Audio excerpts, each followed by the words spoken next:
সুপ্রিয় দর্শকবৃন্দ, মুক্তি চ্যানেলের পক্ষ থেকে আপনাদেরকে সবাইকে স্বাগত জানাই। আজকের আলোচনা করব গণেশের সুর যেদিকে থাকা বেশি শুভ বলে মনে হয় সে বিষয়ে আপনাদের সঙ্গে আলোচনা করব। শুরু করছি আজকের ভিডিও। আপনি কি জানেন গণেশের সুর কোন দিকে বাঁকানো থাকলে তা সবচেয়ে শুভ? এই ভিডিওতে জানুন বাম সুর ও ডান সুরওয়ালা গণেশের পার্থক্য এবং কোনটি ঘরে রাখলে সুখ, শান্তি ও সমৃদ্ধি আসে। ভক্তি ও জ্ঞানের এমন ছোট ভিডিও পেতে আমাদের চ্যানেলের সাথে থাকুন। গণেশের সুর যদি বাম দিকে বানানো থাকে তাহলে তা ধরা হয় শুভ, শান্তি আর সমৃদ্ধির প্রতীক। এই রূপের গণেশ সহজেই পূজা করা যায় এবং ঘরে সুখ সমৃদ্ধি আনে। আর যদি ডান দিকে সুর বাঁকানো থাকে তাহলে তিনি শক্তি ও কঠোর নিয়মের প্রতীক, যার পূজা একটু বেশি বিধি মেনে করতে হয়। তাই ঘরে বা উপহারের জন্য বাম সুরওয়ালা গণেশের সবচেয়ে শুভ। গণেশ সিদ্ধিদাতা, তার নাম স্মরণে যাত্রা শুভ হয়, কার্য সিদ্ধি ঘটে, অঘটন রোধ সম্ভব হয়। কিন্তু জ্যোতিষ ও বাস্তু চিন্তকদের মধ্যে সব গণেশের মূর্তি সমান ফলদায়ী নয়।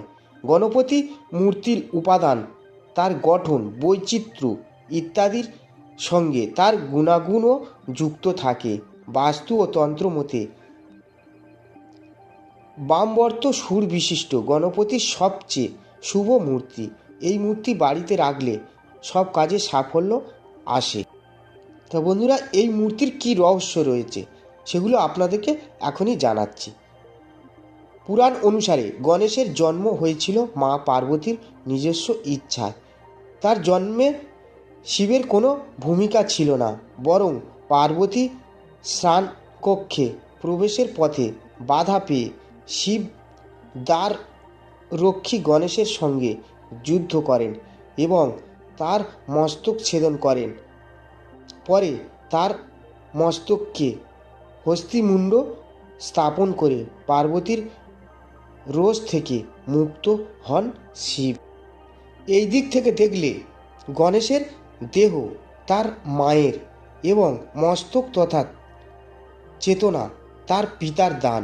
পুরাণ অনুযায়ী পার্বতী অন্নপূর্ণা আর শিব সংসারের উদাসীন এক পুরুষ। গণেশের মধ্যে এই দুই গুণের সমাহার ঘটেছে বলে মনে করা হয়। মূর্তি তত্ত্ব অনুসারে পার্বতীর স্থান শিবের বাম দিকে, তিনি তাই বামিনী নামে পরিচিত। গণেশের স্থান শিব ও পার্বতীর ঠিক মধ্যস্থলে। এই অবস্থায় তার সুর যদি ডান দিকে কুণ্ডলী পাকিয়ে থাকে তবে ধরতে হবে সেই মূর্তির মধ্যে সংসার উদাসীন্য বর্তমান। তিনি সিদ্ধি বিনায়ক হলেও তার কাজ মোক্ষ প্রদান। জাগতিক শুভাশুভের ঊর্ধ্বে তিনি। কিন্তু তার সুর যদি বাম দিকে কুণ্ডলী পাকিয়ে থাকে তবে তিনি মা পার্বতী গুণাবলীর দিকে ধাবিত, অর্থাৎ তিনি গৃহ সুখের সন্ধান দিতে সমর্থ।